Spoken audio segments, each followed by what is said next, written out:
दुख का कारण यह है कि आप वह होना चाहते हैं जो आप नहीं हैं। मुस्कुराना सीखें, वह आपके अस्तित्व की सबसे बड़ी शक्ति है। आनंद एक आंतरिक चुनाव है। चिंता करना कल के दुखों को दूर नहीं करता, बल्कि आज की शांति छीन लेता है।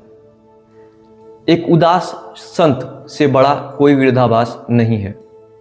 स्वतंत्रता और विद्रोह। स्वतंत्रता का अर्थ है अपनी मर्जी से जीने का साहस।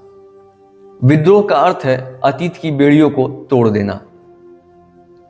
किसी के पदचिन्हों पर मत चलो, अपनी राह खुद बनाओ।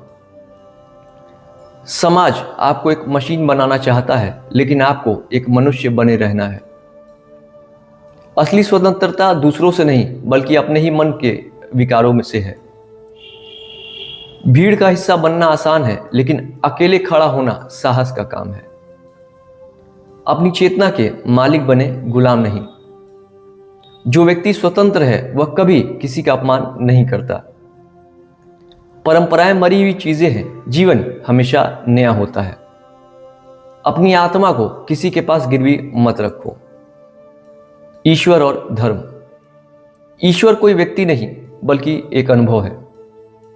धर्म का अर्थ है स्वयं के प्रति ईमानदार होना। मंदिर और मस्जिद बाहर है, भगवान आपके भीतर है। प्रार्थना का अर्थ मांगना नहीं, बल्कि धन्यवाद देना है। मानवता ही सबसे बड़ा धर्म है। सत्य को उधार नहीं लिया जा सकता, उसे खुद खोजना पड़ता है। शास्त्र केवल नक्शे हैं, मंजिल नहीं। जिस क्षण आप शांत होते हैं, आप परमात्मा के साथ होते हैं। धर्म डराने के लिए नहीं, जगाने के लिए है। प्रेम ही एकमात्र प्रार्थना है जो फल देती है। सफलता और कर्म। परिणाम की चिंता छोड़कर कार्य में डूब जाना ही सफलता है। जो आप कर रहे हैं, यदि आप उससे प्यार करते हैं तो आप पहले से ही सफल हैं। मेहनत से नहीं, होश से काम लें। असफलता केवल एक अवसर है फिर से शुरुआत करने का। अपने काम को पूजा बना लें। धन बाहर की समृद्धि है, ध्यान बाहर की या भीतर की समृद्धि।